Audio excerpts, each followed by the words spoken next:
Good morning. Happy Monday. Well, I haven't done a Monday message in a while. I've decided because I was trying to figure out, I was like, okay, what message am I going to give this Monday? What mess? And I finally decided, if I have a message to give on a Monday morning, I'm going to give it. Other than that, I'll give you guys a break for me trying to figure out what to say.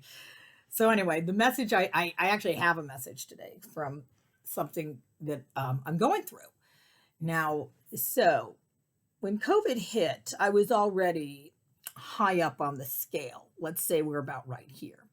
And then COVID hit, which meant no exercise, no going to the gym, perfect excuse to stay home and watch Netflix and eat kind of whatever you wanted. So the weight went from here to here, coming dangerously close to an area that a milestone I don't want to reach. So I finally had to say, okay, enough is enough. I need to make a change.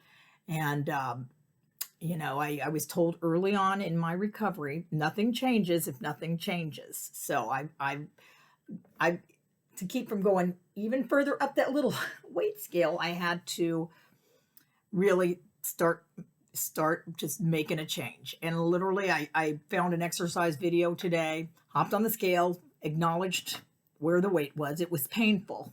It was very painful. But I acknowledged where the weight was. And now I said, okay, set myself a small goal where I got to go. Um, my friend Linda Todd, she came out with a podcast and I was listening to it. And I loved how she talked about, this quote that the journey of 1,000 miles starts with a single step. And that's all it is, it's I've got to start with that single step.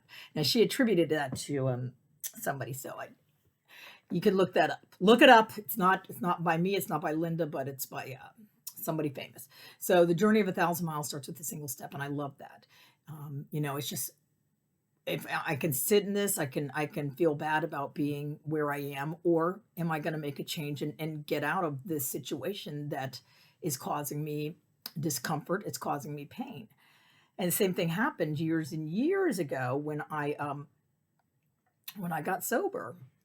My life was a wreck. I was a whirlwind. I was a Tasmanian devil. I was just crazy, out of my mind, crazy, and dependent on alcohol and people to make me feel good. And I had to make a change. I had to get to that point, though, where I was in enough pain to be willing to make the change, because that's the key. If I'm not willing, I can know I need to make the change all I want. If I'm not willing to make the change, then what's going to happen? And I had plenty of people kind of hint that I needed to make a change, but I kind of blew it off like, yeah, thanks. See you later. I got to go get a drink and be around people because that's what makes me feel good. And that's what I need to do.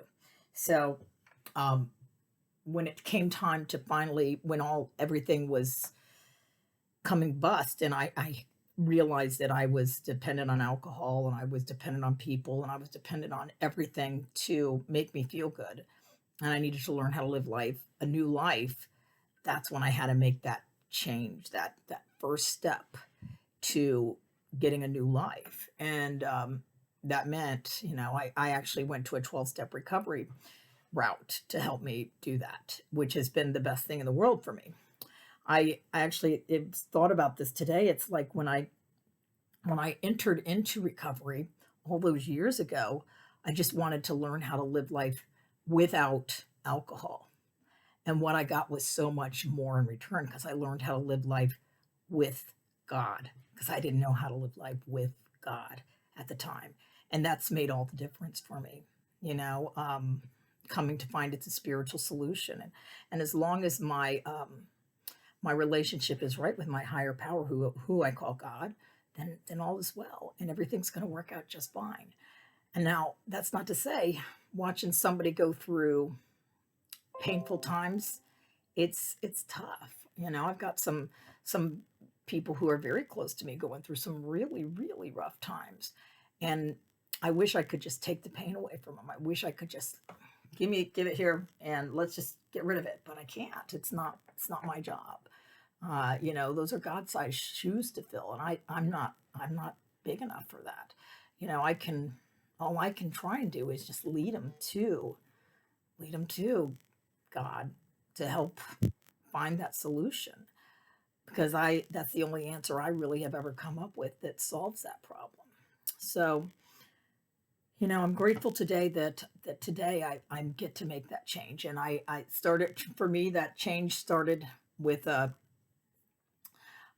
big old 15-minute workout video that kicked my butt. Actually, it really did. I can't even work out freaking 15 minutes. It's crazy. It's how out of shape I am. And then I took Chippy on like an hour-long walk on the Greenway.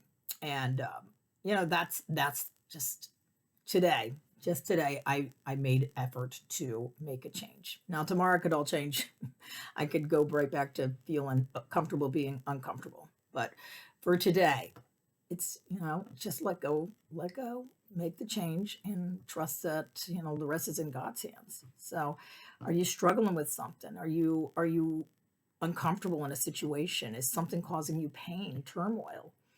Well, what are you going to do? How are you going to make that change? How are you going to, what's your first step in this 1,000-mile walk to make the change to a better life, a better solution?